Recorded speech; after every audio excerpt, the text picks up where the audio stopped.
Vous avez fait usage de la laquerie. Oui, pour éviter de partir. Non, Je vais reprendre vos allez-y, déclarations, monsieur, car vous êtes senti menacé et que c'était pour vous défendre. Bien sûr.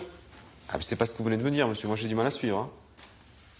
Mais c'est la même chose que je veux dire. Ah non, non, non, c'est pas la même chose, monsieur. Que ça parte. Non, non, non, c'est pas la même chose, Le monsieur. jeune que j'avais derrière moi, si c'est pas lui qui prenait les coups, c'est moi. Donc à partir du moment où moi je me suis senti attaqué, agressé, j'ai préféré le gazer plutôt que ça parte en cacahuète en plein milieu d'une terrasse de Biscarrosse plage, en pleine saison, plein de monde assis, avec des enfants.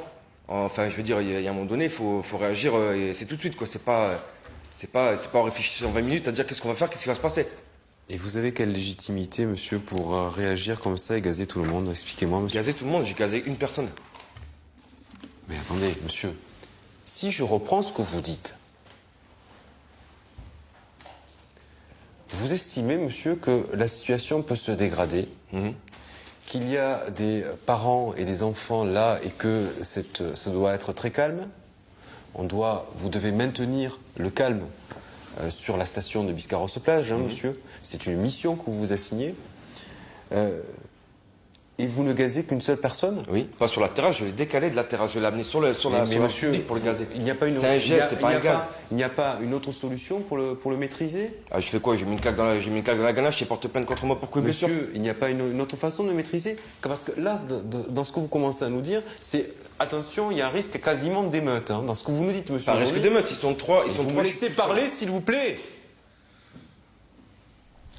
C'est intéressant de voir comment se passe cette audience, monsieur, et comment vous avez du mal à écouter ce qu'on vous dit. C'est très intéressant. Si on ne va pas dans votre sens, c'est absolument intéressant, monsieur. Parce que vous n'écoutez pas. Et vous commencez à vous emporter, monsieur. Je ne m'emporte pas. Mais si, monsieur. Pas du tout. Vous me dites, monsieur, dans un premier temps, j'interviens parce que nous sommes sur un lieu public et que la situation ne peut pas dégénérer. C'est ce que vous me dites, monsieur. Oui. Et dans un deuxième temps, vous me dites, je le gaze lui, et uniquement lui. Je ne comprends pas la logique, monsieur. S'il y a une seule personne excitée, vous êtes... Combien vous mesurez, monsieur? 1m80, vous faites 85, 90 kilos? Oui. C'est ça, monsieur? Vous n'êtes pas en mesure de le maîtriser ou de le pousser à l'écart? Bien sûr, et ces deux autres collègues me sautent dans le dos ou me tapent dans le dos. Ah, il y a un problème, oui. Quand même un problème. Mais faut se mettre en situation, enfin, je veux dire, excusez-moi, mais... je veux dire, le personnage que j'ai en face de moi, il était comme moi, quoi.